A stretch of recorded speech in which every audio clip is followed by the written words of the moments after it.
viens d'arriver dans les locaux de la DRPJ. Je m'apprête à rencontrer un tueur en série qui a mutilé de la façon la plus ignoble 24 jeunes femmes entre février 64 et juin 68. Le modus operandi est identique pour chacun de ces crimes. Les victimes ont toute la gorge déchirée à main nue, le corps couvert d'ecchymoses et l'arrière du crâne, dévoré.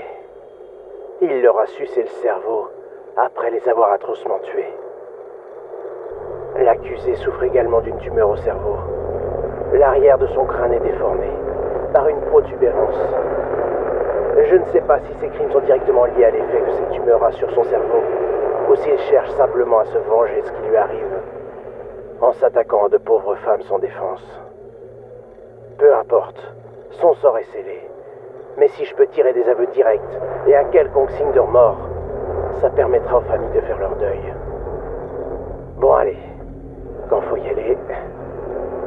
fait chier. Très bien, monsieur.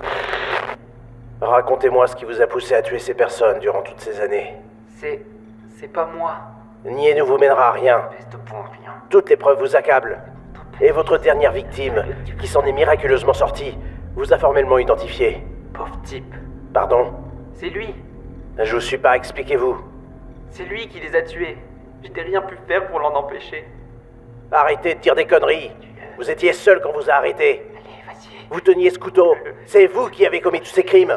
Reconnaissez-le. Tu ne le fais pas, Simon. Ça ne vous évitera pas la guillotine. Mais faites-le au moins pour les victimes. Mais vous ne comprenez pas. Il est là. Il est toujours là. Il n'y a que vous et moi dans cette salle, monsieur. Il est dans ma tête. Vous ne voyez pas? Personne ne le voit. Regardez derrière ma tête. Son visage. Monsieur, simuler la folie ne vous aidera pas. Je ne suis pas fou, sale con. Eh bien voilà, les masques tombent. Vous êtes décidé à parler? Pour dire quoi? Que j'ai tué ces sales putes, car c'est tout ce qu'elles méritaient? Oui, je l'ai fait. J'ai même violé leurs cadavres. Ça vous va comme ça? Je n'en attendais pas tant. Mais aussi dégoûtant soit-il, ça reste des aveux. On se retrouvera lorsque je viendrai vous chercher pour vous amener à l'échafaud, après votre jugement. Le jugement de monsieur qui est tombé. Condamnation à la peine capitale. L'accusé n'a montré aucun remords. Au contraire, il semblait jubiler en revivant ses crimes tout au long de son audience. Je me rendrai à son exécution jeudi prochain, dans les locaux de la prison de la Santé.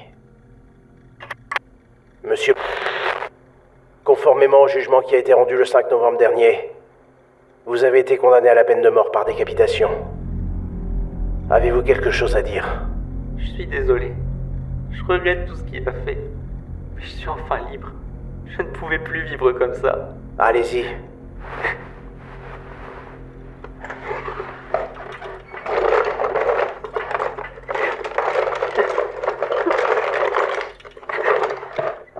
Je me suis beaucoup amusé. Tuer une personne est une expérience intéressante. Suite au résultat de l'autopsie de la tête je me dois d'apporter quelques précisions. Il s'est révélé qu'après examen de la boîte crânienne, ce qui semblait être une tumeur apparue il y a quelques années derrière la tête de monsieur était en réalité une excroissance de son cerveau qui grossissait au fil du temps. Cette excroissance a pris une place importante dans la tête de monsieur et devait agir comme un second cerveau, développant probablement une seconde identité. Ces crimes ont en effet commencé quelques mois après l'apparition de cette tumeur. Il ne cherchait donc pas à se faire passer pour fou. Fait troublant. Toujours selon le rapport d'autopsie, cette excroissance commençait à former ce qui pourrait ressembler à un second visage. Des racines dentaires ont été trouvées à la base de sa nuque. Et 2 trous sous sa peau, dans le haut du crâne, dans lesquels étaient en train de se former des globes oculaires. Oh, bon Dieu, mais c'était quoi ce monstre? Ah, ma tête. Ah. Bonjour, inspecteur. Je disais donc que tuer une personne est une expérience intéressante. Vous allez voir.